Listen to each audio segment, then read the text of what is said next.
An balima joliba jabarani filɛbaw an ka foli ani tanuni an b'o ta ka di aw bɛɛ lajɛlen ma limanaw an b'a fɔ ɲɛna aw ni ɲankuma aw bisimila aw ka jɛmukan min bɛ sigi juma o juma nɛgɛ kanɲɛ 20 mana tɛmɛ ni sanga 30 ye fo ka se a kanɲɛ 21 tɛmɛnen ni sanga 30 ye limanaw an ko jɛmukan in ma ko jama kodi limanaw jamanadenw olu de ka kibaruya bɛ fɔ yan jamana kɔnɔna kibaruya bɛ fɔ yan nɔ min ye dɔgɔkun laban na kibaruya minnu mana sɔrɔ an b'a lajɛ ka mɔgɔw wele ka na kɛnɛ kan an ka se ka hakilila falen falen a ko kan walasa bɛɛ lajɛlen bɛ se ka faamuya sɔrɔ min ye kunnafoniw la cogo min na Joliba TV News an minnu bɛ k'an filɛ Mali kɔnɔ ani Mali kɔ kan an minnu bɛ ka an lamɛn arajo Joliba sanfɛ 105 murumuru Fufalaki o ye Bamako ye Segu an lamɛnnen don 100 murumuru 1 kan Sikaso 103.8 an bɛ bɛɛ lajɛlen fo ka bɛn waleɲuman dɔn k'a fɔ ɲɛna aw danse aw ka jɛmukan jama kodi ale kɛnɛ kan bi babu a bɛna tali kɛ fɛn min kan o ye k'a fɔ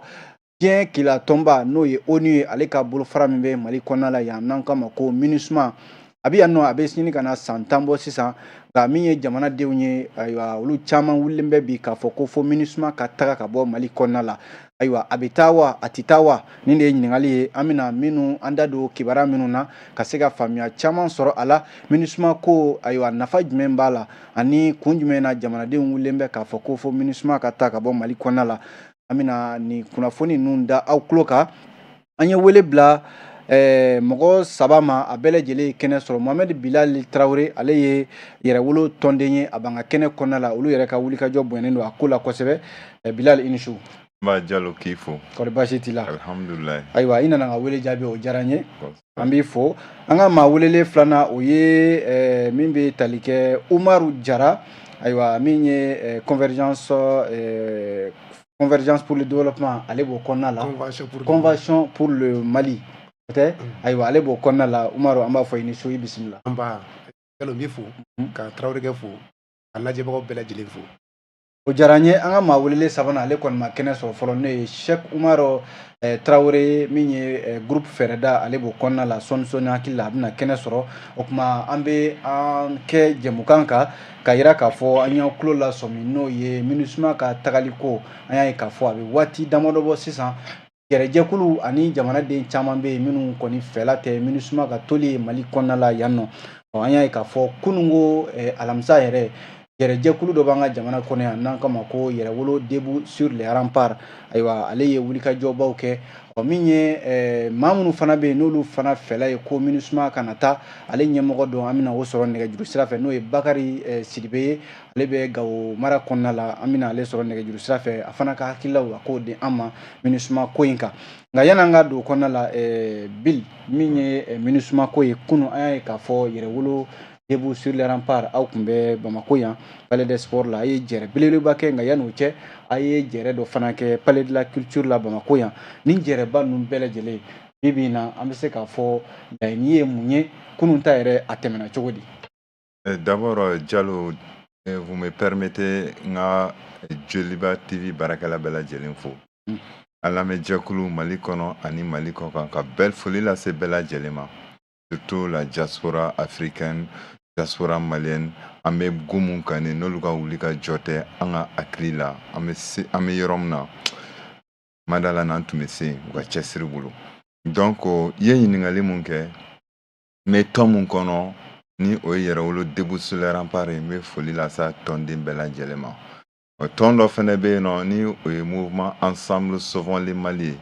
c'est un mouvement panafricain souverainiste comme yɛrɛwolo debout sur les remparts ni au coordinateur général ye n'o ɲɛmaaba n'an b'o wele Alassane Dante depuis les États-Unis diaspora africaine tɔgɔ la donc i bɔra ka kuma mun fɔ nin c'est vrai an ye welekan boloda palais de la culture la kalo tɛmɛnen na k'a fɔ k'an bɛɛ ka ɲɔgɔn sɔrɔ yen parce que an ka wulikajɔ k'a fɔ ko MINUSMA kan ka jamana to an ye il faut que an balimaw k'a faamu Jalo k'a fɔ ko ce n'est pas un choix fortuit ce n'est pas du hasard et puis a tɛna fɔ ko an nɛn de ka di ko juguya de don quoi mais c'est parti de plusieurs constats i b'a ye k'a fɔ an b'a fɔ ko MINUSMA ka an ka jamana to an ye constat jumɛn de don Jalo n'i y'a ta ka jate minɛ MINUSMA nana an fɛ yan en 2013 la toute première résolution de la MINUSMA, la résolution 2100 du 25 avril 2013, qui dit que MINUSMA est aux résolutions communes que la situation du Mali constitue une menace pour la paix et la sécurité internationale et a décidé en conséquence donc d'appuyer le Mali à partir du chapitre 7 des Nations Unies. Au paragraphe 16, il fait comme le mandat initial de la MINUSMA d'appuyer les autorités maliennes pour la stabilisation nationale et surtout dans toutes les agglomérations et surtout les régions nord du Mali. Kake sababu ye pour que an ka jamana bɛ se ka lafiya cogo min na o ye résolution fɔlɔ ye résolu filanan fɛnɛ nana 2164 du 25 juillet 2014 le premier renouvellement du mandat de la MINUSMA dans son chapitre 12 qui a demandé à la MINUSMA d'appliquer tous les moyens nécessaires à son niveau pour anéantir le terrorisme au Mali. Mais ni nin bɛɛ ta ka jateminɛ fo ka taa ban résolution 2022 la nin bɛɛ ta ka jateminɛ anw ka jateminɛ kɔnɔla la dɔ de farala gɛlɛya kan wagati min na MINUSMA mina ka se yan nɔ et surtout an tun ma ko minnu lakodɔn an ka ɲɛnamaya kɔnɔla la olu de waleyara olu de walankatara surtout an tun ma siyako kɛlɛ ninnu dɔn an t'olu dɔn an ka jamana kɔnɔ quoi k'a fɔ ko siya minnu bɛ balola ɲɔgɔn kan san kɛmɛ yiri ka san ba yiri kan su ni tile ka na olu bila ɲɔgɔn na cogo dɔ la fagali kojugu an t'o dɔn dugu cili kojugu an t'o dɔn an ka jamana kana minɛ u yɛrɛ ka fɔ la dɛ à peu près à 80%. C'est-à-dire an y'an sigi k'an hakili jagabɔ de k'a fɔ ko nin ye fɛn mun ye minnu nana dɛmɛ na an fɛ an ka lajɛ an maliyɛn damaw an ka bɛn ko dɔ la donc o dɔ kɛra Faransi ka départ demandeli ye ni o taara an nana ye tuguni MINUSMA ko jugu jumɛn de b'a la Jalo o de ye u bɛ rapport mun kɛ Mali kan chaque 3 mois o rapport in jɔn de b'o o rapport in yɛrɛ chapeauté. Il y a un expert indépendant qu'on appelle Aliou Tine, c'est un Sénégalais à Dagaleno, Genève. Au début, on a démarré, mais au début, Mali, quand le saban mana dafa dɔgɔkun ou tile tan na nana ko expert indépendant o bɛna rapport de kɛ Mali kan k'a ye k'a fɔ ko surtout rapport fasugu jumɛn de don ko siya u b'a fɔ droit de l'homme t'a dɔn b'a fɔ bamanankan na cogo min na hadamadenya hakɛ ko dangari kɛlen don o la. An dun ka analyse kɔnɔna la Jalo an bɛɛ dɔɔni kalan an y'a ye k'a fɔ ko MINUSMA bɛ gomun kan. La MINUSMA est une organisation politique. Elle est l'incarnation des Nations Unies, qui est aussi une organisation politique. Une organisation politique ne peut donner que des décisions politiques. MINUSMA mo ogunega. Mun kama, ni MINUSMA be droit de l'homme ko kuma fɔ. An bolo structure be Mali kɔnɔ, structure be diɲɛ wɛrɛ kɔnɔna la. Munnu be droit de l'homme fɔ, munnu habilité len ka droit de l'homme ko kuma fɔ. Parce que c'est des structures ou bien des magistrats qui ont prêté des serments. Alors que MINUSMA kɔnɔla ta i ka jateminɛ nin bɛɛ ye analyse bɛ kun cɛ fɛn mun de la la MINUSMA est un instrument au service de l'impérialisme pour la déstabilisation du Mali maintenir le peuple dans la précarité an bɛ se ka mun fɔ MINUSMA b'o gun de kan an bɛ yɔrɔ min na. Umar Jara wulikajɔ minnu bɛ laban in na jamana kɔnɔna la k'a fɔ MINUSMA ka Mali dugukolo bila nka est ce que nin laɲini ninnu e dan b'a la k'a fɔ ni de bɛna kɛ Mali ka basigi sababu ye wa i n'a fɔ Mohamed Bill Traoré y'a fɔ cogo min na. Yani n ka to kuma na n bɛ i fo tuguni ka lamɛnbagaw fo n ka kan fara Bill ta kan ka tunkarankew fo kɛrɛnkɛrɛnnenya la les politologues depuis New York u jɔyɔrɔ bonyana kosɛbɛ kosɛbɛ kɛlɛ in kɔnɔna na ka tila ka tasibila kɛ mɔgɔ minnu bɛ kɛlɛ la jamana ka basigi kama minnu tora la ka tasibila kɛ ka ɲɛsin u ma minnu fana bɛ kɛlɛ la ka foli k'u la halisa k'a fɔ kɛlɛ in ma nɔgɔ Jawara ni Jalo n'i ko k'i bɛ MINUSMA ko kuma fɔ i b'a jateminɛ intervention internationale bɛɛ la diɲɛ kɔnɔ a fɛn kelen tɛ yen ko mɔgɔ bɛ se k'a fɔ tabarikala mun na k'o ye mago dilan i b'a daminɛ depuis dans les années 60 force internationale de Patrice Lumumba faga force internationale minnu taara k'u bɛ taa jamana dɛmɛ olu de bɛ jamana densɛbɛ u b'olu ɲini cogo bɛɛ la u b'olu sen bɔ baara la cogo min o kɔfɛ n'i ye mɔgɔ min ye Wuranda jateminɛ opération turquoise min nana Faransi fɛ parce que n b'a fɛ ka min fɔ o yɔrɔ la i b'a ye nin force internationale na mɔgɔ b'a ko diɲɛ bɛɛ jɛtɔ nɔ mais a bɛɛ la min bɛ k'an kɔni fɛ yan farafinna Faransi de b'a bɛɛ jukɔrɔ an bɛ se k'a fɔ yɛrɛ Faransi ka bolo fara ou bien Faransi ka mercenaires an bɛ se k'a fɔ ten yɛrɛ u nana ni opération de Rwanda 94 ka tila ka ko opération turquoise u nana Nations Unies tugu o la a wagati y'a sɔrɔ Boutros Ghali de bɛ Nations Unies ɲɛmɔgɔ la donc n'i y'a ye u dɛsɛra cogo min na ka Rwanda basigi o mu bɔ u kɛra ka taa Somalie ka groupe dɔ sigi ka tila ka ko restore hop ko ka jigi tugu o fana o ma jigi tugu ye jigi tigɛ de kɛ n'i ye jateminɛ kɛ u nana Côte d'Ivoire Faransi de bɛna a bɛɛ la fɔlɔ dɛ ka na n'a ka groupe ye dɛ yarɔ n ye Likɔr ni fɔ Wuranda Côte d'Ivoire tuguni a nana groupe dɔ ye nɔ u b'a fɔ ma ko n ko Likɔr ni Wuranda turquoise o de ye Wuranda ye maintenant a nana Likɔr ni fana ye Côte d'Ivoire o kɔfɛ tuguni an y'a ye o labanna mun na a nana Mali la tuguni a nana ni dɔ ye ko Serval min bɛ ɲɛgɛnɛ kɛ ka yɔrɔ koori donc a bɛna yɔrɔ jumɛn koori Mali la a wagati kama mɔgɔ minnu sɔmi ka jan olu ma jɛ n'a ye k'a fɔ ko Faransi ka nani ko fɛn ɲɛnama don d'abord yani Faransi yɛrɛ ka nafolo depuis a kuma bɛ fɔ mɔgɔ ye wuli ka jɔn kɛ manifestation baw kɛra Bamakɔ il faut pas que mɔgɔw ka ɲinɛ olu kɔ ka yɛrɛ k'an tɛ force internationale ko la nka o don kama dɔw tun hakili la ko ni Faransi nana ko o bɛna olu ka fanga de sinsin problème bɛɛ de filɛ mɔgɔ u y'a dɔn k'a ma ɲi dɛ parce que mun ɲuman kɛ n'o ye mɔgɔ si tɛ se k'a fɔ Mali kɔnɔ k'i nisɔndiyara ni Faransi nani ye k'i delila k'a ye k'u delila ka baara ɲuman kɛ yɔrɔ dɔ la i tɛ se k'o fɔ o ka d'a kan n'i ye jateminɛ kɛ wagati min na Faransi bɛna Mali la o y'a sɔrɔ rebelle mun bɛ Mali la olu bɛ ko jamana ɲɛmɔgɔw de sɔnna ka nani ninnu ye o bɛ se ka kɛ baasi ye cogo di jamana kɔnɔna la o ye kuma dɔ ye ka d'a kan n'i ye jateminɛ kɛ jamana ɲɛmɔgɔ min n'a fɔra ko o de nana ni Faransi ye o jamana ɲɛmɔgɔ ka mandat kun banna le 21 mai 2012 n'o ye Jɔnkuna ye Jɔnkuna ka mandat kun banna a kun tɛ jamanadenw ka ci la bilen mais Faransi i fasa ja kan ala a banna ni min kɛra a taara furakɛ Faransi a nana waati min na o jara mɔgɔ ye dɛ dɔw ye tɛgɛrɛ fɔ dɔw y'u denw tɔgɔ da a waati la Faransi jamanakuntigi la o yɔrɔ ye min ye o bɛɛ ye ko ye mɔgɔ bɛ se ka o yɔrɔ ye min ye Jalo manipulation fanga bonyana mɔgɔw hakili suyana de ka kɛ i n'a fɔ jadisiw bɛ fɛ ka na Bamakɔ k'a sɔrɔ jadisiw ye Faransi ka fɛn dilannen de ye n bɛ fɛ ka min f'i ɲɛna dɔrɔn résolution min taara pour que ka se ka Libi basigi o résolution kɛra cogo di Faransi fɛ n ko Faransi y'i to de la ka marifa fili ka di terroriste ma a wagati min na ni mɔgɔ min hakili b'ara Sergei Lavrov n'o ye Russie ka ministre des affaires étrangères ani Alain Juppé y'a kuma kɛ o a ko a bɛ se ka marifa fili aw kun fɛ cogo di a t'a dɔn mɔgɔ min b'a ta donc Faransi kun b'a dɔn a bɛ ka baara min kɛ a kɛra de pour que ka Sahara déstabiliser o rebelle minnu nana Mali la bɛɛ y'a ye mɔgɔ kun b'u ye Faransiw ka plateau de kan o n ko k'u ye jamana dɔ sɔrɔ ko Azawad a indépendance déclara mun ni Faransiw ka téléso tɛ yan n'o ye France 24 ye wa e ka Faransi visa e ka wuli bi k'i bɛ taa Faransi ni n'u tɛ jɛ la visa sɔrɔli yɛrɛ tɛ kulonkɛ baara ye kuma tɛ ko mɔgɔ bɛ taa sigi olu ka téléso ba kɔnɔ k'i bɛ indépendance dɔ déclarer donc e bɛ fɛ ka Faransi bɛna anw kɛlɛ mɔgɔ mun juguya la Faransi n'olu tɛgɛ bɛ ɲɔgɔn bolo o kɛlɛ bɛ kɛ cogo di mɔgɔ mɔgɔ ka kɛku i tɛ sɔn o ma mais manipulation sen fɛ u y'a don maliyɛnw kun na ko jihadiste ko yadi ko a bɛna kɔ na k'a sɔrɔ o y'u ka ko bɛɛ ka ko labɛnnenw de ye ka tila ka date bɛɛ falsifier u yɛrɛ ka sɔrɔdasi dɔw sara u ka sɔrɔdasi ma sara Buwate ninnu ni sɔrɔdasi dɔw sara jamana ɲɛmɔgɔ kuma na dɛ Jalo o kuma tɛ o yɛrɛ de y'a la namarama yɔrɔ ye Damien Buwate n tɛ se ka fɛn fo ta la mais u ka sɔrɔdasi dɔw sara par exemple ni mɔgɔ min hakili b'a la u ko avion fila cira ɲɔgɔn na f'a wagati 2019 don fo a wagati Makɔrɔ yɛrɛ Buhari wele ka taa Po ka taa fɔ yen nɔ ko il faut que k'u ka position clarifier i b'a dɔn o kɛra wagati min na an y'a mɛn rumeur la a wagati kosɛbɛ rumeur persistant yɛrɛ k'a fɔ ko Mondoro ou bien Bouloukesi attaque la ko tubabu dɔw fagara maintenant mun kɛra sisan o wagati ni mana tɛmɛ ni tubabu nana ko bɛna terroriste dɛmɛ sisan ni mun tora kɛlɛyɔrɔ la an y'a faamuya k'a fɔ u bɛna o tile filani bɛɛ ou bien kalo kelen ou bien kalo fila kɔfɛ an yɛrɛ ye kunnafoni dɔ la dɛ ne yɛrɛ ye kunnafoniso dɔ lamɛn o don na a ma mɛn yɛrɛ olu tun bɛ k'a kuma ɲɛfɔ cogo min na tan yɛrɛ k'a fɔ ko o bɛ kɛ ni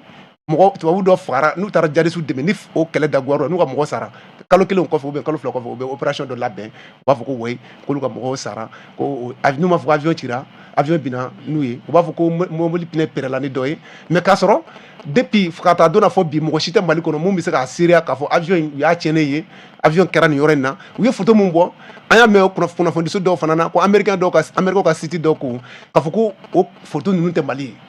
donc tiɲɛ t'a la o u ka mɔgɔ faga ko ninnu tɛ tiɲɛ ye a bɛɛ ye ko labɛnnen de pour que an ka sɔn a ma k'a fɔ k'u bɛ ka baara kɛ anw ye mais u furadama ma deli ka baara k'anw ye n'u bɛ ka baara k'anw ye u bɛ terroriste dɛmɛni dabila kɛ fɛn m'a ye bi kuma minnu bɛ ka fɔ Mali ma bi i bɛ tubabu ka kunnafoniso ta dɔrɔn k'a lajɛ i b'a ye ni terroriste y'an ka mɔgɔ faga de i b'a ye u bɛ fête de kɛ u bɛ segin a kan chaque heure dɔw yɛrɛ 30 minutes u bɛ segin a kan kuma bɛɛ a ka d'u ye de o mais n'u ka mɔgɔ sara u t'a k'o cogo la o u t'o tanbaden bɛ kɛ k'a ɲɛfɔ o donc i b'a ye k'a fɔ Faransi yɛrɛ de ye terroriste ye ani force internationale bɛ na Faransi dɛmɛ ka terroriste dɛmɛ de o de kama an ye kunnafoni caman bɛ nin ko ninnu ka sa kɔsani n'an kɔrɔ Olivier Djiboua ka bilali la Français yɛrɛ ka kunnafonidiso France 24 TV5 ani u ka journal Libération ni Le Monde ma fara ɲɔgɔn kan ka enquête kɛ u m'a yɛrɛ k'a fɔ ko Olivier Djiboua mɔgɔ min kɛra sababu ye k'a ni terroriste ɲɛmɔgɔ ninnu ka rendez-vous fixé u ni ɲɔgɔn cɛ talata ye k'o tun ye Barkhane ka indicateur de ye o tuma maliyɛnw bɛ mun wɛrɛ nɔfɛ prévu la bilen k'a fɔ k'u bɛna terroriste de dɛmɛ foyi wɛrɛ tɛ force internationale bɛ na de pour que kɛlɛ kana ban u nakun y'o dɔrɔn de u tɛna basigi kama Mohamed Cheikh Umar Traoré e y'an ka kɛnɛ sɔrɔ ayiwa hali n'a sɔrɔla i mana waati la kuma an b'a fɔ i ni su i bisimila an ka kɛnɛ kɔnɔna la bi babu a bɛ tali kɛ MINUSMA ka tagali n'a ka tagabaliya kan an y'a ye k'a fɔ kosa in na jamanadenw caman de bɛ wulikajɔ la ko ka MINUSMA lataga ka bɔ Mali kɔnɔ nka dɔw fana hakilila tɛ ayiwa wulikajɔ ninnu e ye mun faamuya a la MINUSMA ko bɛ aw yɛrɛ bolo da jumɛn na fɛɛrɛda kɔnɔna la. Jalo an bɛ foli lase Joliba télé lajɛba cɛ ni muso ma an bɛ hakɛto ɲini kɛ an lamɛnbagaw fɛ ani co-débatteurs fana fɛ an ka wagati respecté baliya la ka da ko caman kan. Jalo an ka yeta ye mun ye MINUSMA ko la parce que n'i ko MINUSMA i bɛ lajɛli kɛ ka taa yɔrɔ jan fɔlɔ. MINUSMA nana Mali la le 1er juillet 2013 ka sanga ni Mali autorités ka weleli ye. Weleli mun kɛra ka da kɔlɔlɔ kan n'o ye gɛlɛya n'an b'a fɔ ma crise mun ju bɔra san caman mauvaise gouvernance la mais ni a warala ka daminɛ 2012 la fo ka na se bi ma. O crise in hukumu kɔnɔna la groupe dɔ farala ɲɔgɔn kan n'an b'a fɔ ma ko rebelle minnu ko k'u bɛ fɛ u ka yɛrɛma hɔrɔnya ta u ka d'a kan ko jamana ma a wasa don olu la i b'a fɔ jamanaden tɔw. Donc o groupe ni an ka jamana karila ɲɔgɔn na ni caman tora a la. O hukumu kɔnɔna la fo fanga jaso nana bɔ a la jagoya fanga jaso donc kana jamana sigisenw n'o ye institution ye ka a bɛɛ lombo lanba donc o de kɛra sababu ye diɲɛ jɛkuluba n'an b'a fɔ ma Nations Unies olu wulila ka dɛmɛ ɲini k'a lase Mali ma o dɛmɛ de taara wolo MINUSMA nani na Mali kɔnɔ yan le 1er juillet 2013 ka sanga ni Mali autorités yɛrɛ ka laɲini ye ko u ka na ka dɛmɛ don aw ma yalasa cogoya mun na farafarali min bɛ an yɛrɛ dama ni ɲɔgɔn cɛ fura bɛ se ka sɔrɔ o la. MINUSMA ka mission yɛrɛ fɔlɔ kun ye jumɛn de ye o de ye ka se ka basigi ladon Mali kɔnɔ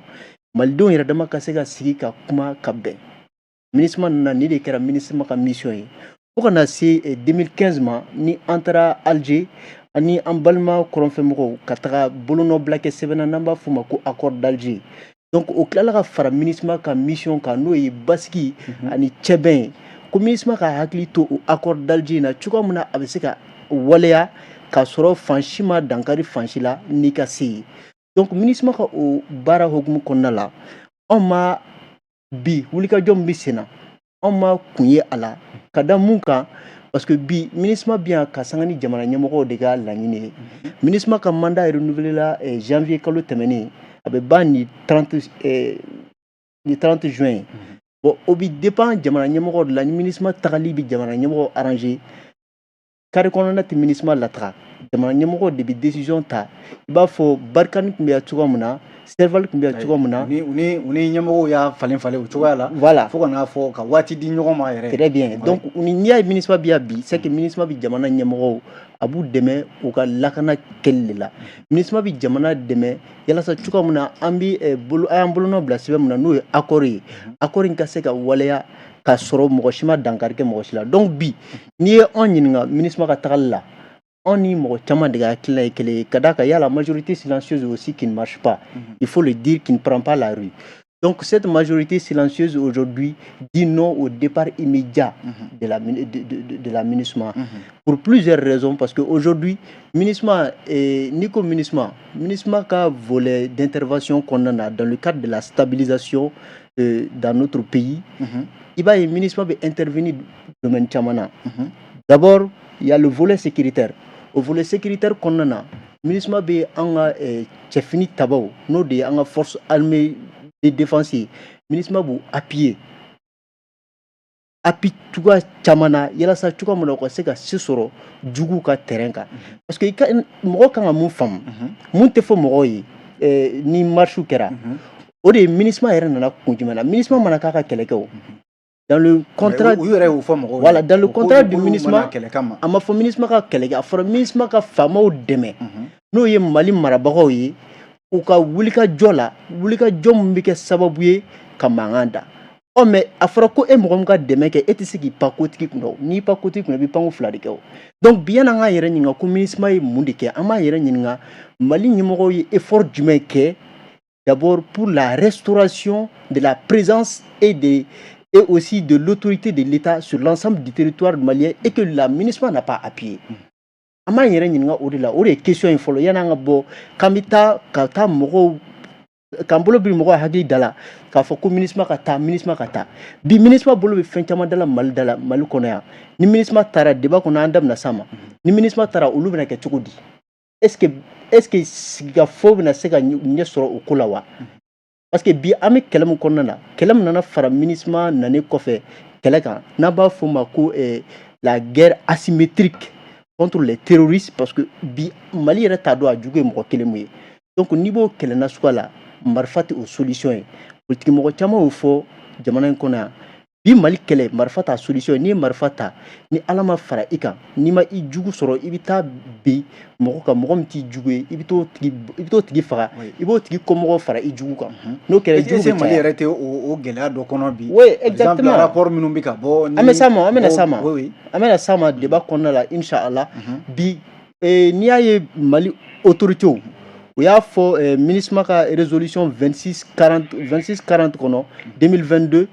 k'a fɔ ko le secrétaire général des Nations Unies ko a kana réseau la kumaw ta k'o kɛ olu kumakan ye ni Mali autorité bɛ fɛ don o don MINUSMA ka taa Mali autorité ye lettre adressée o la cogo min na a bɛ lettre adressée o la o cogoya kelen na MINUSMA bɛ taa donc carré kɔnɔ kuma o tɛna MINUSMA lataga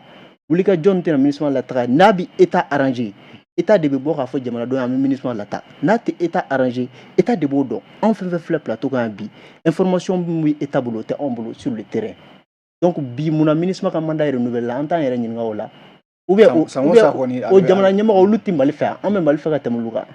donc olu de ye kuma ye bi jamanaden bɛɛ kan yɛrɛ ɲininka mun na bi MINUSMA ka to Mali la o de bɛ Mali stabiliser ka tɛmɛ MINUSMA tali kan o de y'anw ka yeta ye MINUSMA ko la. Bill Yɛrɛwolo debout sur les remparts aw minnu bɛ wulikajɔ la nin kuma in aw bɛ nin mɛn cogo di k'a fɔ MINUSMA ka toli a bɛ na ni basigi de parce que ni nin kuma fɔra jamana ɲɛmɔgɔw hali nin waati in na san o san ayiwa wulikajɔw bɛ kɛ ko MINUSMA ka taa nka o n'a ta o ta ɲɛmɔgɔw fana bɛ ayiwa MINUSMA ko in u bɛ ba don a la n'o ye ka dɔ fara u ka mandat kan ye ani fana a bɔra ka kuma minnu fɔ sisan e bɛ se ka jaabi jumɛn di a la. Cheikh bɔra ka analyse mun kɛ nin ye ne tɛ n yɛrɛ ye nin analyse la quoi en aucun cas parce que dire que la MINUSMA n'est pas là pour la stabilisation du Mali ka bonne hakili ma quoi c'est-à-dire prenons la définition de la MINUSMA.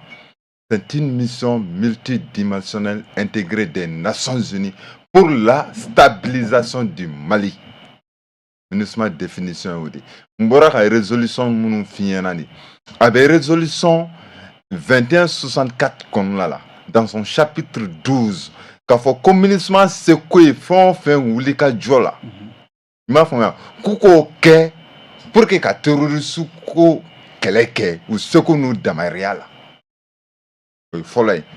Résolution 2100 du 25 avril 2013, chapitre 16. À quoi communisme dans toutes les agglomérations, surtout les régions nord du Mali, il m'a formé à Kawulika Djoke pour que Bambarachi Wallo nous taro kana sekinga na tokomuna. Ametele de ka ameka kumadi. Wede kama me fait chokmar ka fin de femme. Munu be bon ka foko MINUSMA kata abala MINUSMA juguya te quoi kana funi ko kana moko fenga quoi ko bolongono la te MINUSMA lata l'autodétermination d'une nation relève de la compétence du peuple. Il y a plusieurs sortes de peuples. Le peuple, tout le monde n'est pas le peuple, c'est la partie saine de la nation Diallo, celle qui est débarrassée de l'égoïsme, celle qui aspire au développement, à l'autodétermination, au dépeuplé. Il y a le peuple dormant. Comme on le dit, l'humanité se divise. L'humanité se divise. Il y a ceux qui ne peuvent pas bouger.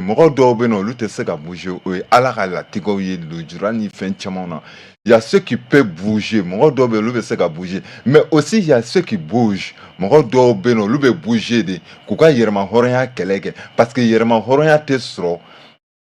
c'est-à-dire yirisuma koro yerema horonya tesro iba fambala fenge worola yerema horonya o bɛ wuli o bɛ yamaruya fasodenw de fɛ k'a fɔ anw bɛ fɛ an ka jamana. Cheikh Umar ye kuma min fɔ k'a fɔ wulikajɔw ka kɛ yɔrɔw la ani jɛrɛkɛ yɔrɔw la k'a fɔ MINUSMA ka taa est ce que aw bolo o ye fɛɛrɛ ka MINUSMA o de ye fɛɛrɛ est ce que o bɛ se ka kɛ sababu ye ka MINUSMA lataga parce que bi in na fɛn dɔ fana bɛ yen n'o ye jamana ɲɛmɔgɔw ka hakilila ye est ce que aw ni jamana ɲɛmɔgɔw bɛ ɲɔgɔn fɛ nin ko in na parce que n'i ye min fɔ jamanadenw wulila k'a fɔ MINUSMA ka taa nka nin t'a siɲɛ fɔlɔ nin t'a siɲɛ filanan ye bi est ce que aw d'an b'a la k'a fɔ a bɛ se ka kɛ sababu ye ka MINUSMA lataga. Jamana denw ka wulikajɔ de y'a to an bɛ yɔrɔ min na bi in na. Ko min ye Boubacar n k'a fɔ Bakari Sise n'an k'a ma ko Derick olu minnu ka jɛkulu bɛ ayiwa k'a fɔ ko MINUSMA kana taa ka bɔ Mali la an n'ale bɛ ɲɔgɔn fɛ nɛgɛjuru sira fɛ an b'ale lamɛn an bɛ sɔrɔ ka don jɛmukan kɔnɔna la. Allo allo allo Bakari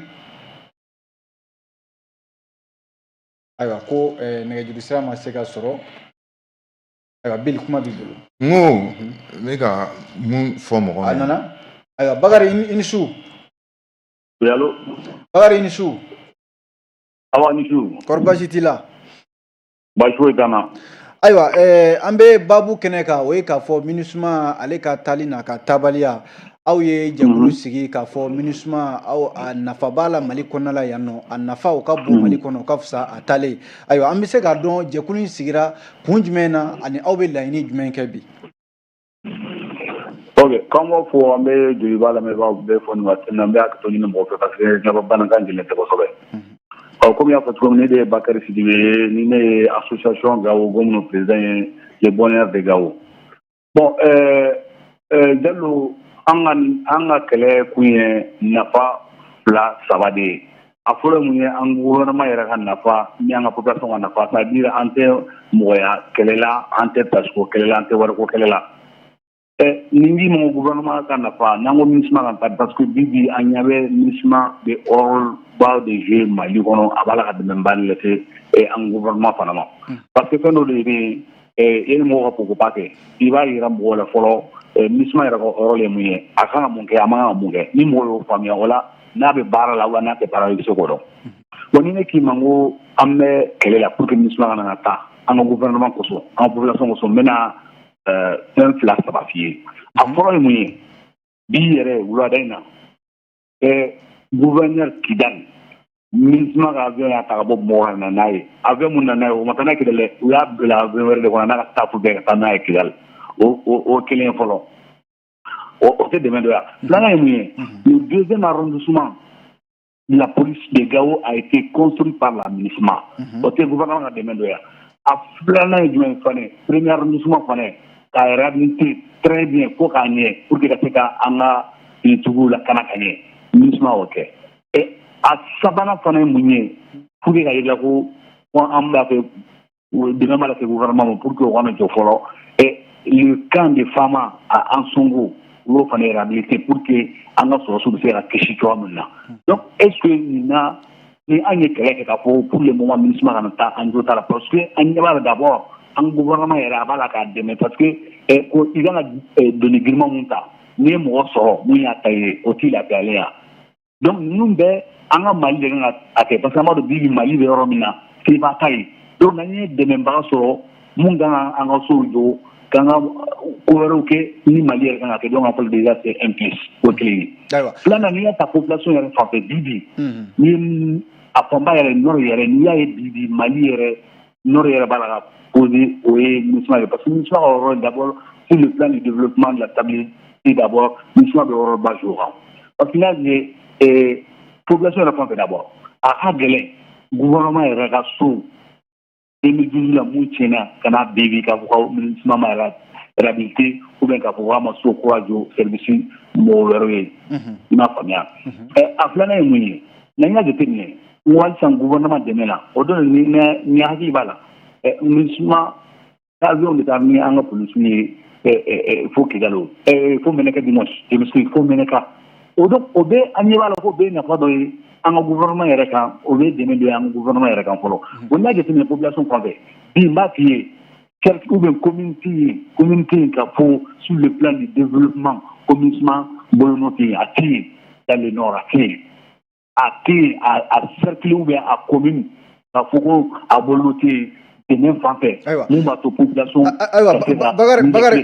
Bakari mina ɲininkali min k'i la k'a kun cɛ o ye k'a fɔ ayiwa minnu bɛ wuli ka jɔ la sisan k'a fɔ ko MINUSMA bɛ Mali la yan nɔ tant que u bɛ Mali la yan basigi tɛ se ka na wa fagali tɛ se ka ban Mali sɔrɔdasiw yɛrɛ tɛ se ka lafiya jamana lakanani na k'a sɔrɔ sɔrɔdasi dunanw bɛ Mali kɔnɔ yan aw bɛ jaabi jumɛn di o la? Bon ne yɛrɛ bɛ jaabi min d'u ma ne b'a fɔ ye ko kuma fu de don fɔlɔ parce que pourquoi parce que MINUSMA na ni kɛlɛ ye na ni MINUSMA il faut k'an k'o faamuya fɔlɔ parce que de aussi Maliens b'a la ka mun fɔ kɛlɛ MINUSMA ka mandat la est-ce que o bɛ yen parce que maa caman t'o de faamuya u t'a fɔ mɔgɔ ye fana i m'a faamuya donc o ye fɛn ye il faut que mɔgɔw ka MINUSMA ka mandat yɛrɛ faamuya fɔlɔ quoi insécurité lakanani dɔ bɛ yen an ka mɔgɔw de kan ka kɛ o tɛ MINUSMA ka rôle ye MINUSMA c'est le garant de l'accord i m'a faamuya donc bi est-ce que mɔgɔ minnu yɛrɛ b'a fɔ MINUSMA ka taa est-ce que u bɛ réfléchir ka ɲɛ fɔlɔ olu b'a la ka fɛn mun fɔlɔ parce que si ils sont garants de l'accord n'olu ta taa d'accord i m'a faamuya attaque ni fɛn minnu bɛ kɛ avec les rebelles fɛn ninnu u bɛ se na kɛ kɔfɛ tuguni wa i m'a faamuya parce que a bɛ na ni gɛlɛyaba de ye bi an ta ko MINUSMA bɛ taa an m'o fɔ dɛ ni an ko hali ni MINUSMA bɛ taa normalement c'est le gouvernement est mieux placé i m'a faamuya k'a fɔ ko MINUSMA ka taa ayiwa an y'o faamuya Bakari an b'i fo k'i waleɲuman dɔn.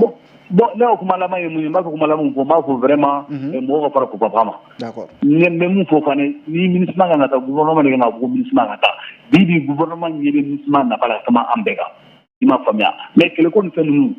ni mandat renouvelé la u bɛ se ka fɛn taabolo yɛlɛma mais mɔgɔw kana fɛnw dɔ kɛ n'o ye ka mɔgɔw tromper fu la ni mɔgɔw tɛ se ka nɔrɔ réalité u t'a dɔn bi fɛnw réalité u t'a dɔn u b'u dogo ko fɛ jati ni fɛn wɛrɛ la mais ne bɛ mun fɔ laban na ne b'a fɔ ne bɛ défi de lancer pour ben de terrorisme yɛrɛ b'a fɔ MINUSMA ka taa ne b'a fɔ ni MINUSMA ka mandat bɛ renouvelé ne bɛ nin kɛlɛ haramuya k'a fɔ ko MINUSMA ka taa tuguni ka bɔ yan mais ni gouvernement kan ka taa problème t'a la n tɛ don a kɛlɛ la parce que gouvernement de nana ni gouvernement ko k'a ka taa a bɛ taa fana an bɛ tugu an ka gouvernement fana ko i m'a faamuya an tɛ b'an gouvernement kɔfɛ mais an ko association ou bien mouvement an tɛ sɔn o de ma k'a ka fɔ an nɔrɔdisi k'a fɔ ko MINUSMA ka taa an fana ka s'o ma et MINUSMA fana n'ala sɔnna a ka mandat bɛ renouvelé tuguni pour montrer que l'importance de la MINUSMA o ma i m'a faamuya Bakari an y'o ka baara kɛ quoi an y'o faamuya an b'i fo voilà merci i ni ce i ka nin laseli ninnu na ayiwa an bɛna jamukan kɔnɔna na Bokar n k'a fɔ Bakari min ye Mohamed Bill Traoré ayiwa nin kumakan ninnu i ye ninnu mɛn ayiwa nin bɛ aw bɛ faamuya jumɛn sɔrɔ nin mais i b'a kalama k'a fɔ n bɛ mun f'i ɲɛna Jalo tiɲɛ ka di Ala ye Derrick mun ye weleli kɛ nin tiɲɛ ka di Ala ye ne bɛ n yɛrɛ ɲininka quoi wagati min na Gawokaw de fɔlɔ bɔra k'a fɔ ko a ba la MINUSMA ni MINUSMA ye tir kɛ Gawo jeunesse kan ni mɔgɔ fila ni tora la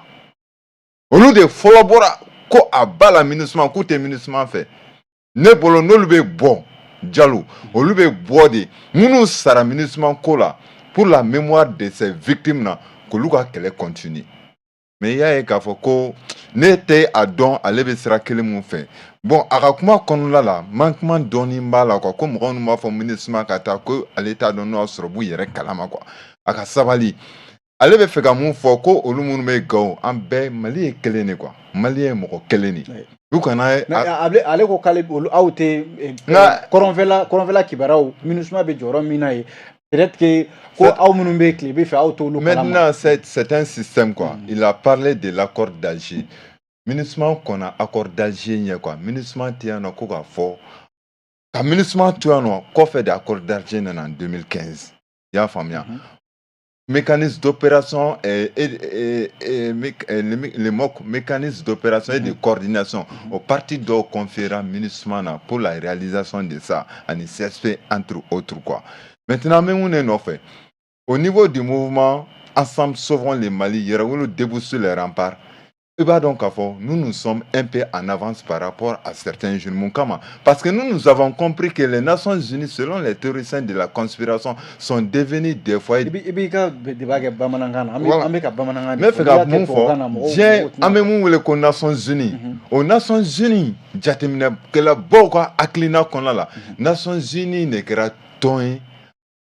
u bɛ minɛn mun n'a bɛ taa basigibaliya créer wali jamana kɔnɔ quoi Jalo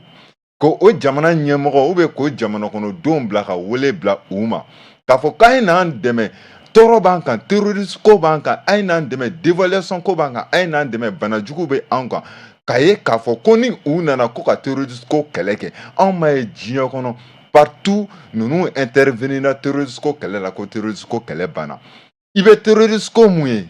c'est eux qui les entretiennent i bɛ terroriste ko mun ye olu de b'a financer olu de b'a entretenir olu de b'a ko dɔn a misali surumani ye jumɛn i y'a ye k'a fɔ ko Abu Youssef le plus grand terroriste recherché par le monde entier ni o ye algérien i y'a ye k'a fɔ ko a ka interview passera hali France 24 kan 12 minutes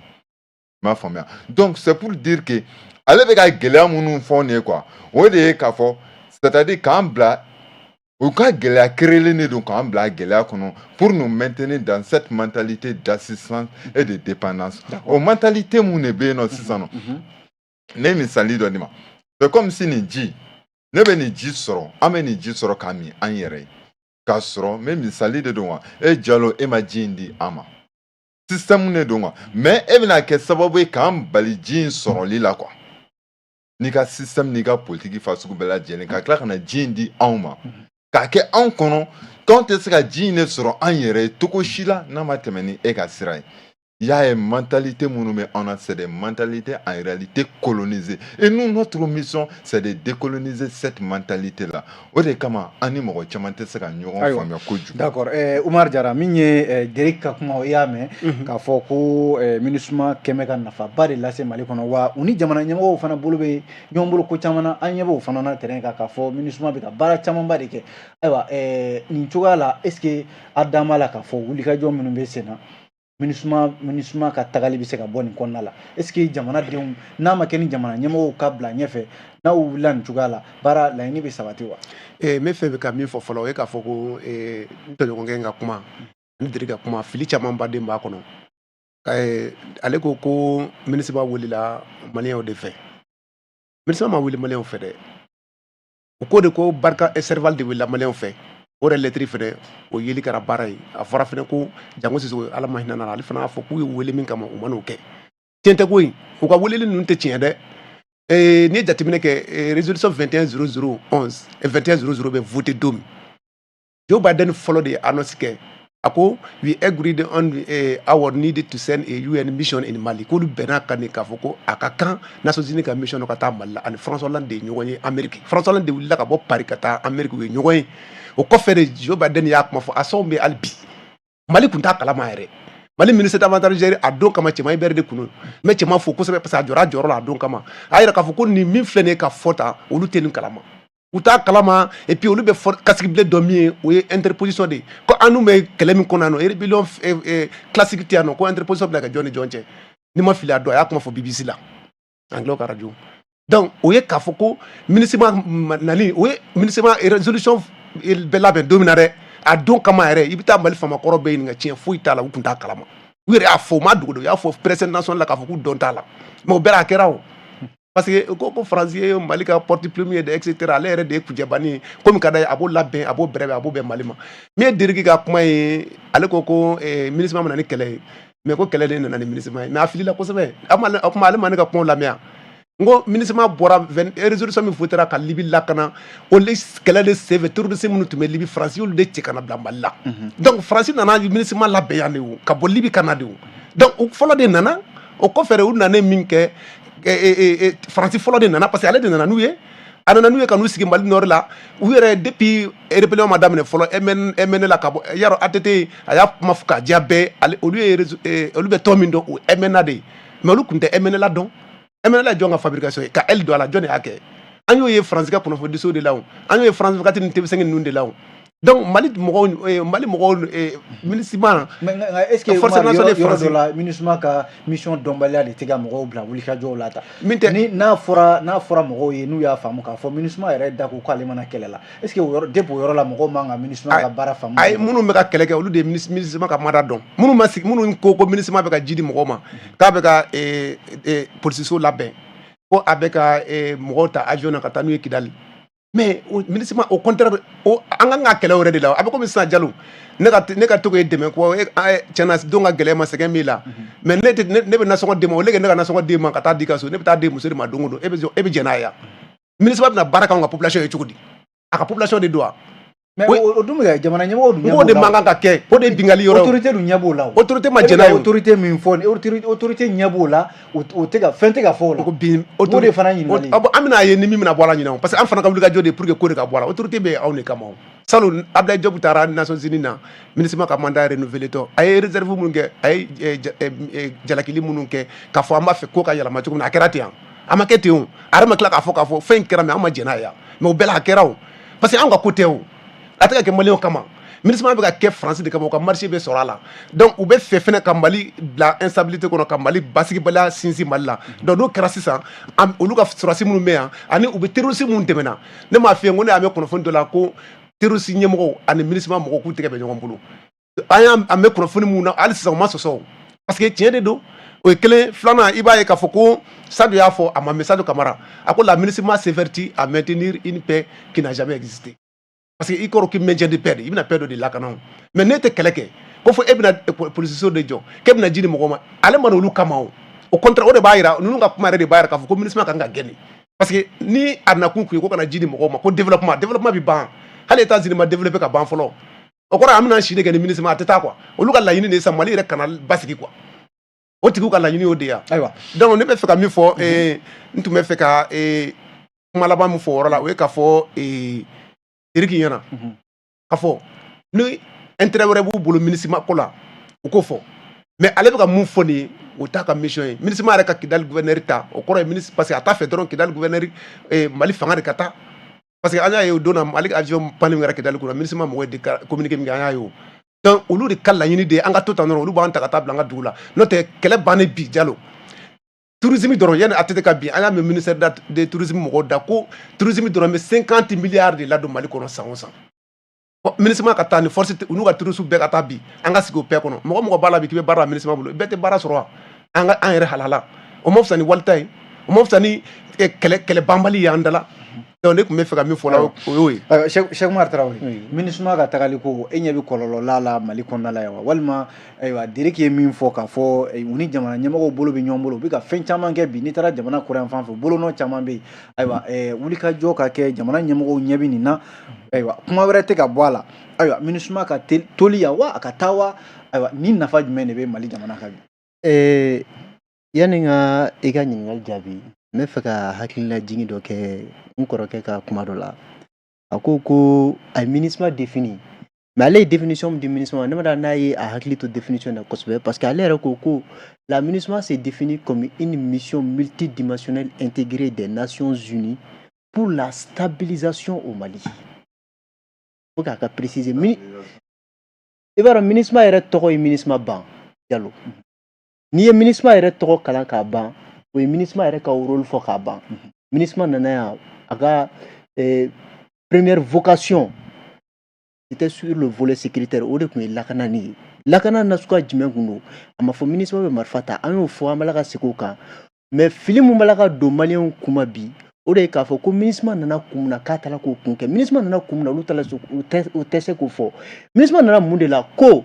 maliyɛnw yɛrɛ dama parce que MINUSMA bɛ na a don mun na a don terroriste ko kuma kun tɛ yen jihadiste ko kuma kun tɛ yen kuma jumɛn de kun bɛ yen séparatiste de ka kuma kun bɛ yen MINUSMA nana o de okumu kɔnɔna na sigi ka fɔ kɛra 2015 n y'o fɔ a seginna kan ka taa accord d'Alger signé o accord d'Alger a fɔra MINUSMA k'a janto la bi kana kɛ kuma kɔnɔ ni MINUSMA taara kɔlɔlɔba de bɛna bɔ a la a fɔlɔ ye mun ye bi MINUSMA ka dans le cadre de sa mission de maintien de paix ou même de la stabilisation au Mali MINUSMA ye acte caman de posé n balimakɛ bɔra k'a fɔ Gawo parce que a bɛ mɔgɔ dɔw kɔnɔ ko Mali da ye Bamako ye Mali n'i ma bɔ Bamako kɔnɔ i t'a dɔn ko Mali ka bon bi maliyɛn minnu bɛ jamana kɔ kan ani maliyɛn minnu bɛ Bamako kɔfɛ olu bɛ nafa mun don Mali kɔnɔ ani olu bɛ tɔɔrɔ min sɔrɔ Maliko la bi anw Bamakokaw ta ka dɔgɔn o la bon MINUSMA nana bi MINUSMA ye Gawo mara la MINUSMA ye denmisɛnnin hakɛ min bɔ chômage la Gawo dɔrɔn tɛ dɛ kɔrɔnfɛya mara la est-ce que an mago bɛ ɲɛtaga mun na MINUSMA bɛna se k'o boloda ɲɛtaga badabada mais MINUSMA tɛ se ka kɛ ɲɛtaga mun na ka kɛ olu ka to yan ka ɲɛtaga kɛ ka baaraw kɛ ka mɔgɔw don baara la est-ce que anw bɛna Mali bɛna se ka to o fana kɔnɔna la badabada Jalo n'i ye geribu palan ta i bɛ sɔn geribu sɔnni de la nka n'i ye baara sen ta i bɛ baara sira de bɛ yir'i la bi c'est au gouvernement malien de poser des actes forts pouvant permettre aujourd'hui d'amener le développement sincère et durable dans ce pays. Mais si le gouvernement ne le fait pas, l'administration ne peut pas se substituer au gouvernement. Maintenant, le ministre nana o de fara ko gouvernement debi Mali ɲɛmɔgɔw olu debi lamagali kɛ. Lamagali mun bɛ se ka na ni bɛn ye, lamagali mun bɛ se ka na ni yiriwa ye. Ni ministre bɛ se ka dɛmɛ mun don o ma, ministre b'o dɛmɛ d'o ma. Bi ministre nana, ministre ka dɛmɛ kɛra mun ye walasa ka se ka mankan da. A ye denmisɛnnin minnu bɛ yen n'u tɛ baara la. Baarakɛbaliya sababu la n'olu bɛ taa ka taa fara jatigɛ wale tigilamɔgɔw kan a ye caman bɔ olu ka baarakɛbaliya la kɔrɔnfɛya mara la o de y'a to an bɛ don min na ko bi mankan sumalen don ni kuma min bɛ yen n'an b'a fɔ o ma ko séparation n'o ye jamana dilanliko kuma ye bi jamana ɲɛmɔgɔw u ɲɛ bɛ kɛlɛ jumɛn na n'u b'a la k'o kɛlɛ kɛ o ye jihadisme ko kɛlɛ ye i t'a mɛn jamana mɔgɔw da kɛlɛkɛyɔrɔ la terrain kan ko rebelle fagara i t'a mɛn fiyewu k'a fɔ ko séparatiste fagara i b'a mɛn de ko jihadiste fagara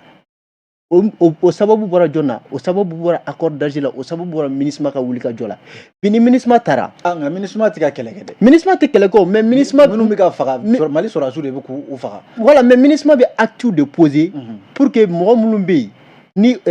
accord kan ka kɛ sababu ye ka olu ni Mali bila ka sigikafɔ kɛ walasa maga kana kɛ olu la olu fana kana wuli k'a fɔ k'u bɛ dankari Mali la ka fara jihadistes kan tuguni ka degun tɔ juguya n'o ye lakanabaliya ye MINUSMA ka dɛmɛ wɛrɛ dɔ ye jumɛn ye bi muso caman bɛ yen olu degunnen don kɔrɔnfɛyan fan fɛ MINUSMA ka dɛmɛ de bɛ kɛ sababu ye k'olu lase dɔgɔtɔrɔso la ɔkɔliso caman bɛ yen olu b'a la ka dayɛlɛli sira ta kɔrɔnfɛ marabolo la k'a daminɛ cercle de Témérà la ka taa bila fo Tombouctou Bɛr la ka bɔ o fana na k'a daminɛ Ansongo mara la ka taga fo Kidal ka tɛmɛ Menaka fɛ MINUSMA ka dɛmɛ a n'a ka cɛsiri ka ɲɛsin jamana ɲɛmɔgɔw ma o de b'a la kɛ sababu ye ka ɔkɔliso caman dayɛlɛ o la an b'a fɔ mɔgɔ caman ɲɛna Cheikh Umar bɛnkan sɛbɛn ko kuma min n'o kɛlen don ŋɔni maliyɛnw sela bi o bɛnkan sɛbɛn in sen tɛ ka lawaleya aw dun ko MINUSMA nana ale de bɛ ka o bɛnkan sɛbɛn in don ba la a nana a bɛ ka bɛnkan sɛbɛn in kɔlɔsi nka halisa bɛnkan sɛbɛn in fana sen tɛ ka kɛ mɔgɔw sago ye dɛ MINUSMA dun bɛ ka o bɛnkan sɛbɛn ale de bɛ ka y'a dɔn an ye kuma dɔ fɔ kuma ma faamu an m'a fɔ MINUSMA ka to yan de façon éternelle an m'a fɔ MINUSMA ka to yan badabada nka ni sanba in bɛ kɛ o bɛnkan sɛbɛn ma se ka don ba la halisa kɛlɛw fana bɛ Mali la yan fɛn caman bɛ yen nɔ minnu bɛ yen ni mɔgɔw bɛ k'a fɔ ko tiɲɛna ça ne va pas a dun fɔra k'a fɔ MINUSMA nana o baaraw de laseli kama mɔgɔw caman ka wulikajɔ ne hakili la a b'o fana sira de kan mais mɔgɔ caman ka o wulikajɔ in k'a fɔ ko MINUSMA nana baara mun na ko MINUSMA taara k'o baara kɛ mais u k'o baara kelen de fɔ anw ye kɛ mais e bɛ la ka mun fɔ nin n'o ye accord mise en œuvre ye o mise en œuvre o waleya bɛ bɔ gouvernement de la MINUSMA b'a appuyer a ma fɔ MINUSMA bɛ accord mise en œuvre kɛ o MINUSMA tɛ acte foyi poser a la gouvernement de bɛ a ka politiques ta a ye mɔgɔ min fɔ l'initiative vient du gouvernement c'est le gouvernement qui initie les actions décrites dans l'accord pour la paix et la réconciliation au Mali. Donc MINUSMA bɛ sɔrɔ ka appuyer de façon technique ou bien de façon matérielle ou même financière. Donc ni le gouvernement m'a acte posé MINUSMA bɛ jumɛn de kɛ mais an y'a mɛn gouvernement ka communiqué la que la MINUSMA se substitue à l'État quand elle essaye de paraffer entre les groupes armés et l'État malien. Donc n'o kɛra i bɛ MINUSMA b'a mabɔ a kan ka mun kɛ a b'o kɛ a kan ka jamana kɔnɔ a ka mun kɛ jamana b'o kɛ mais ale Ablaye Diop ka réunion mun fɔ n'o kɛra décembre kalo la avec la MINUSMA conseil de sécurité la mais Ablaye Diop taara o ye doléance kɛ l'État malien avait souhaité que MINUSMA ka mandat ka kɛ Europe ye Choguel passé les CNTL o Choguel ɲininka o ko MINUSMA ka mandat bɛna renouveler ɲina wa renouvellement min kɛra sisan Choguel ko hali bi jamana in mago bɛ MINUSMA la MINUSMA ka mandat bɛ renouveler ko nka k'u bɛ demande de kɛ yalasa cogoya min na mandat in dɔ bɛ se ka fara a bonya kan MINUSMA ka se ka dɔ fara a ka baarakɛta kan ka kɛ ni jamanadenw ka laɲini ye ɔ ni bi u taara MINUSMA u taara Nations Unies na Nations Unies y'a jira k'a fɔ olu ka sariyaw a tina u permettre k'a fɔ k'u ka marifa ta ka taa ka mɔgɔ dɔ faga ko terroriste ou bien ko djihadiste ou bien rebelle olu kɔni bɛ yan de walasa ka se ka jamana ɲɛmɔgɔw dɛmɛ u ka baara la fɛn kelen min b'a la ka MINUSMA aga ko kelen bala ka bi ni anya bala ko bala ka jamana in toro parce que ni mɔgɔw wulila droit de liberté bɛ bɛɛ bolo k'i ka conférence kɛ liberté bɛ bɛɛ bolo ni mun t'i fɛla ye jamana la i k'a fɔ d'accord mais ni jamana ɲɛmɔgɔw ma fɛn fɛn fɔ an tɛ se ka sɔni sogo ka bi fɛn kelen min bɛ yen ni an yɛrɛ b'a dɔn ko bala ka jamana ɲɛmɔgɔw tɔɔrɔ MINUSMA ko la o ye MINUSMA ka sɔni sigilen droit de l'homme ko in de kan et puis droit de l'homme ko in a tɛ se ka kɛ bolo ko fɛn ye hali u ka laɲiniw na k'a fɔ dɔ fara mandat kan u y'a fɔ k'a fɔ droit de l'homme ko u ka dɔ b'o la parce que bolo tɛ se ka bɔ droit de l'homme ko kan ni bolo bɔra kan a bɛ na ni kɔlɔlɔ wɛrɛ an tɛ se ka mun kunbɛn ala k'an kisi o ma. Mohamed Bill ayiwa est ce que nin t'a yira k'a fɔ jamana ɲɛmɔgɔw yɛrɛ de ni ayiwa mɔgɔw bɛ ka jalaki min bɛ MINUSMA kan jamana ɲɛmɔgɔw yɛrɛ de sen tɛ ka u jɔyɔrɔ la cogo dɔ la ɲɛtaga ko la Mali kɔnɔ na MINUSMA bɛ k'o baara kɛ n'an bɛ k'a fɔ ko MINUSMA bɛ ka ayiwa baara kɛ a man ka min kɛ. Jamana ɲɛmɔgɔw jamukan bɛ ka se a baarayɔrɔ la i bɛ kuma surunya n bɛ mun f'i ɲɛna jamana ɲɛmɔgɔw an bɛ foli k'u ye walahi ni autorité de transition bɛ baaraba la ni autorité de transition de kɛlen don ka MINUSMA yani ninnu yɛrɛ kana kɛ minnu fɔra hali ninnu kɔ. Moi kɛrɛnkɛrɛnnenya la c'est vrai minnu a fɔra minnu kɔ c'est ninnu fɔra minnu kɔ kan t'olu ma quoi o ye ko wɛrɛw ye mais c'est kuma de surunyalen don quoi ne tɛ se ka taa foyi yen nɔ n bɛ fɛ ka mun de fɔ an ka autorité minnu b'an kunna an bɛ foli di olu ma parce que olu kɛra sababu ye MINUSMA ka a cantonné MINUSMA tun bɛ Miss ORTM mun na Mali kɔnɔla la o contrôlé non an ka autorité ye plus de 300 vols de la MINUSMA ko interdit Mali dugukolo kɔ kan yan nɔ MINUSMA bɛ yan nɔ kun mun kama on peut pas être plus roi que le royaliste plus que le roi. Emmanuel Macron a dit la déstabilisation de la Libye jusqu'à la bande saharo-saharienne est de la responsabilité de la France. Antonio Guterres que la mission onusienne au Mali n'est pas adéquate à ce qui se passe sur la réalité du Mali. Mais maintenant, n'état donc à fond. C'est-à-dire, il veut faire notre défense, quoi, mais réserve-vous à la quoi. Ne veut faire comme on est fort. Amérom na bi. MINUSMA ma djouyate. Wallahi. Ne MINUSMA na kunkera. Comme MINUSMA est association caricative de kuna kunde danino dron ko ka jidi moroma ka furadi moroma. Wallahi malon te MINUSMA djouya parce que MINUSMA kono la. Nga aw yɛrɛ ɲɛ bɛ mun na bi ne aw n'o dalu bɛ yen k'a fɔ k'o de bɛ ka kɛ k'o ye kojugu ye MINUSMA bɛ min na. O dalu ye mun ya an ka avion y'an ka jamana yɔrɔ dɔ sago o tɛ Kidali ya n'u bɔra ka kuma o la o dalu dɔ ye jumɛn ye Jalo MINUSMA ye rapport laban mun labɔ Mali contre la jo charia ko la ko on a assassiné plus de 300 ou 500 personnes Jalo au rapport des droits de l'homme nous filɛ nin bi ko tɛ o sini ma sinikɛnɛ ma n ko a kɔlɔlɔw de bɛ o ko ninnu na o MINUSMA mun filɛ nin an kunna yan nɔ an ka jamana ɲɛmɔgɔ ma andali Joël andali wa bɛ jumɛn u ka directeur des droits de l'homme n'u ka porte-parole m'o gɛn ka bɔ an ka jamana kɔnɔ yan o gɛnna gansan de la c'est parce que toujours est-il que u bɛ wuli ka waleya de ta ka ɲɛsin an ka jamana ma pour que k'an ka jamana ni jamana tɔw bila ɲɔgɔn na o de kama Ablaye Diop ko ils sont en train d'instrumentaliser de politiser les droits de l'homme au Mali ici. D'accord. Alors ka bɔ kuma kɔnɔna la mais an lamɛnjɛkulu bɛɛ lajɛlen fo k'a fɔ ala k'an sɔn hakili ɲuman na jamana kumabɔliko la mais diaspora africaine diaspora malienne fo ensemble sauvons le Mali k'o fo ka Yɛrɛwolo debout sur les remparts fo k'an ko débat. C'est-à-dire nous sommes différents mais sachant que nous sommes complémentaires pour la libération. Umar Jara, est-ce que dans la k'a fɔ MINUSMA ka mandat nata in a bɛ bɔ e ɲɛ b'a la bolo jumɛn kan a bɛna se ka wale a bɛna se ka kurakuraya wa walima a bɛ ala kana kurakuraya bilen ala ka nin ka bannen ka da kan ni jateminɛ kɛ hali tarawelekɛ bɔra ka min fɔ Macky Sall fana y'a fɔ ko c'est une force inefficace a tɛ se ka baara ɲuman de kɛ o ka da kan a ma dilan ɲuman kama u bɛ se mun na o terroriste dɛmɛni de b'o de kɛ fan bɛɛ bɔ u b'o kelen de kɛ Mali la n'i ye jateminɛ kɛ wagati min na France bɛ taa kuma bɛɛ fɔra ɲɛna yan a fɔra ko ni France taara ko jarisiw bɛna Bamakɔ France yɛrɛ ka média baw y'u da fara kan mais France taalen bɛɛ b'a dɔn bi ko lakana kɔni caman bɔra lakanabaliya la nɔgɔya donna la dɔɔni wa ni ninnu fana taara o fana aw bɛ teliya ka tɛmɛ nin kan parce que ninnu ka ca ni France taw ye u tɛ baara foyi la yan nɔ fɔ ka terroriste da fasa dɔrɔn u nakun y'o de ye. mais o mun bɛ ka fɔ est ce que dalu b'e bolo o la.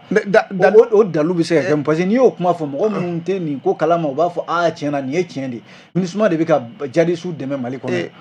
Jalo Tarawele bɔra ka mura rapport ko kuma fɔ sisan u ye rapport bɔ k'a sɔrɔ u sen ma bila mura u sen ma bila yen u ka mission kelen ma ta mais pourtant il y a rapport bon o kɔrɔ ye jumɛn parce que an y'a ye an bɛ delila nin ko ninnu na k'a to Syrie ni Bachar al-Assad ka sɔrɔsiw tun ye terroriste fa u b'a fɔ ka kunnafoniso la ko wayi ko Bachar ka sɔrɔsiw ye civil fa mais ni civil kuma bɛɛ civil terroriste de bɛ Bachar al-Assad ka sɔrɔsiw fa mais Bachar al-Assad ka sɔrɔsiw tɛ terroriste fa dɛ olu bɛ taa civil de fa u ka baara kɛ cogo dɔnnen don u b'a fɔ u ka mode opératoire de n'u bɛ diɲɛ yɔrɔ o yɔrɔ la u bɛ nin de kɛ ka don jamanadenw ni ɲɔgɔn cɛ n'o tɛ adamadenya hakɛ Abdoulaye Diop y'a fɔ ka tɛmɛ Mali y'o jamana kɔrɔba ye an yɛrɛ ka jamanadenw armée taga kun ye jamanaden mun lakana u b'olu faga ka da intérêt jumɛn de kan ni fili de bɛ se ka kɛ o tɛ ban kɛlɛ la o mais ka lawuli kama ka taa Mali sɔrɔ Mali armée b'o kɛ mun na i bɛ taa i ka dugu la ka t'i denw faga k'i muso faga o kumana hali fa bɛ mɔgɔ bila o la n b'a fɛ ka min fɔ dɔrɔn tiɲɛ t'a la u ka rapport ninnu ne tɛ jigin u la fɔ mɔgɔ minnu b'a lafasa Mali kɔnɔ mɔgɔ min ye rapport dilan a ma se dugu la a ma se dugu min na e bɛ se k'u ka kumakan lamɛn cogo di bilen hɔrɔnya jumɛn b'o la o kɔni ye dɔrɔn dasako fɔ de ye donc n b'a fɔ k'a fɔ u ka MINUSMA mɔgɔw u sigi kun tɛ dɔwɛrɛ ye Nations Unies ka force bɛɛ ye sa Mali kelen tɛ ni y'ale ko an k'u bɛ terroriste dɛmɛ n ka tɛ Mali dɔrɔn mɔgɔw taabolo de don quoi France de ka fɛnw don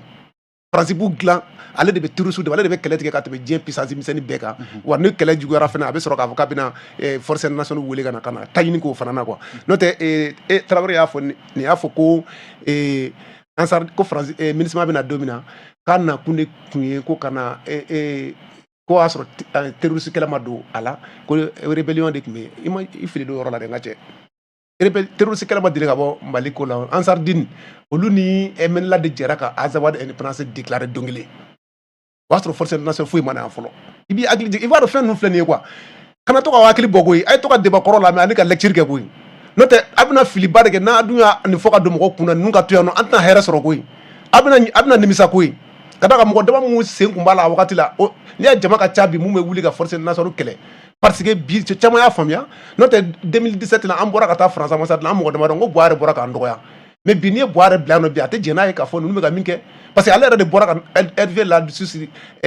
encadré accord sigi don a ma fɔ yan ko Mali ma bi terroriste ka Mali ma fɛn kɛ n b'a fɛ ka min fɔ dɔrɔn maliyɛn dɔ de bɛ se ka jamana i yɛrɛ fili i yɛrɛ ka intérêt personnel nɔfɛ mais maliyɛn bɛɛ bɛ Mali ka nafa dɔn donc Mali ka hɛrɛ foyi tɛ MINUSMA na force nationale bɛɛ bɛ ten u tɛ dilanni kɛ u bɛ tiɲɛni dɔrɔn de kɛ an y'o faamuya Umaru an b'i fo Cheikh Umar min ye MINUSMA ko ye e ɲɛ b'a ko laban na cogo di mandat dun tɔ tora kalo kelen ɲɔgɔnna ye ayiwa a ko bɛna taa laban cogo di ka nin wulikajɔba ninnu to sen na est ce que MINUSMA jamana ɲɛmɔgɔw bɛna ɲina mandat ka dɔ fara kan hali n'a sɔrɔ a wulikajɔ bɛ sen na wa seconde 30 b'i bolo d'accord anw ɲɛ bɛ MINUSMA ka mandat in na k'a fɔ nin mandat in de bɛna renouveler parce que ni mandat in tun tɛ renouveler sango b'a sɔrɔ an ye jamana ɲɛmɔgɔw kumakan mɛn i b'a dɔn an bɛ kuma caman fɔ an tɛ kumaw ta mɔgɔ da an bɛ kumaw ta sɛbɛnniw de kɔnɔ papiyew kan o de la an fana b'a ɲini mɔgɔ caman fɛ u ka papiyew kalan parce que n'i ye Mura rapportw kalan minnu b'a fɔ ko MINUSMA commission d'enquête k'u ma se Mura an b'a ɲini u fɛ u ka rapport in kalan parce que u ye argument caman de di k'a fɔ ko olu sera yen u ye site caman yira n'o ye force commune ye u y'u bɛɛ décrire u ka rapport kɔnɔna la an ka tɛmɛ o kan bi mɔgɔ minnu bɛ wulikajɔ la k'a fɔ ko MINUSMA ka taga n'o ye Yɛrɛwolo ye Yɛrɛwolo debout sur le rempart an ka foli b'u ye an bɛ u encourager u ka baara la nka an b'an yɛrɛ ɲininka bi ko dama dama na bi gouvernement min bɛ sen kan Yɛrɛwolo bɛ CNT kɔnɔ Yɛrɛwolo bɛ gouvernement la mais yanni Yɛrɛwolo ka bɔ k'a fɔ ko u bɛ taga manifestation kɛ olu yɛrɛ da y'a fɔ waati dɔ la mɔgɔ dɔw ko k'u bɛ manifestation ɲini u ko jamana ma basigi nka yanni olu ka bɔ bi o basigibaliya kelen kɔnɔ k'u bɛ taa manifestation kɛ u ka mɔgɔw bɛ gouvernement la pourquoi u tɛ doléance adressé gouvernement la directement n ko olu kumakan lamɛnni don bi ka tɛmɛ mɔgɔ caman kan mɔgɔ minnu b'a la ko MINUSMA kana taa olu bɛ se ka jamana ɲɛmɔgɔw lasɔrɔ bi ka nɔgɔya la ka tɛmɛ anw mɔgɔ caman kan donc an kɔni ɲɛ bɛ mun na MINUSMA ka mandat in na dakuru labanna o de k'a fɔ nin mandat in ni jamana ɲɛmɔgɔw bɛ jamanadenw de ka hɛrɛ fɛ an b'a fɔ MINUSMA k'a si kɛ yan nka MINUSMA n'a taara bi a kɔlɔlɔ bɛ bonya ka tɛmɛ MINUSMA toli kan yan nɔ o kɔlɔlɔ bɛ kɛ mun ye o kɔlɔlɔ bɛ kɛ mun ye n bɛna misaliya min d'i ma bi MINUSMA b'a la ka mɔgɔ hakɛ min don baara la ni MINUSMA taara n'olu ka baara tiɲɛna e b'a dɔn olu laban mɔgɔ jɔn b'a dɔn olu laban bɛ kɛ mun ye yanni MINUSMA kana dun wala yanni MINUSMA kana jamana fana sera ka mun kɛ olu ye an fana b'an yɛrɛ ɲininka o la o n'i y'a ye MINUSMA nana MINUSMA ye baara d'u ma jamana baara de tun t'u bolo donc yanni MINUSMA kana ngo kɛlɛ de wulila fɔlɔ MINUSMA na o kɛlɛ ju bɔra mun de la an ka yɛrɛ ɲininka o kɛlɛ ju bɔra o kɛlɛ ju bɔra Mali ka injustice de la ka ɲɛsin jamanadenw yɛrɛ ma ani jamana kɔnɔ injustice min kɛra sababu ye ka chômage créer injustice min kɛra sababu ye ka des milliers de jeunes k'u forcer ka taga jamana kɔ kan k'u bɛ taa fɛn ɲini walasa ka n'u somɔgɔw balo injustice min kɛra sababu ye ka sɛnɛkɛlaw ka foro bosi la donc ni o bɛɛ farala ɲɔgɔn kan bi k'a fɔ ko fura dɔ b'a la ka sɔrɔ o la hali n'o ma kɛ mɔgɔ dɔw sago ye jamana bɛ mara ni hakili de an b'a dɔn jamana ɲɛmɔgɔw bi na u b'a la k'u miiri ka décision caman ta yalasa cogoya min na jamana in a tɔ kana firi donc anw dalen don u la wa an b'a dɔn fana k'a fɔ ko bi MINUSMA ka toli yan jamana ɲɛmɔgɔw u bɛn'u wasa don a ma wa MINUSMA bɛ to yan fo ka taa fɔ don min na jamana ɲɛmɔgɔ ye fura jɔnjɔn sɔrɔ Mali lakanabaliya la. D'accord an b'i fo Cheikh Umar Traoré e bɛ groupe Fɛrɛda o ɲɛmɔgɔya la e kun b'an ka kɛnɛ kan min ye Umar Jara ye convention pour le Mali ayiwa an b'i fana fo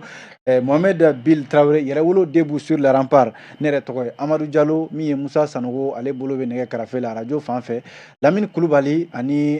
Musa Haidara fo ka taa se Mulayi ma olu bɛ k'an bila jabarani sanfɛ Jama Kodi a bɛ sonsoro yan ni Ala sɔnna dɔgɔkun wɛrɛ an na ɲɔgɔn sɔrɔ yan baabu wɛrɛw ka olu sigi yanni o cɛ kuma an b'a fɔ Ala ka diɲɛ waati wɛrɛw yira an na.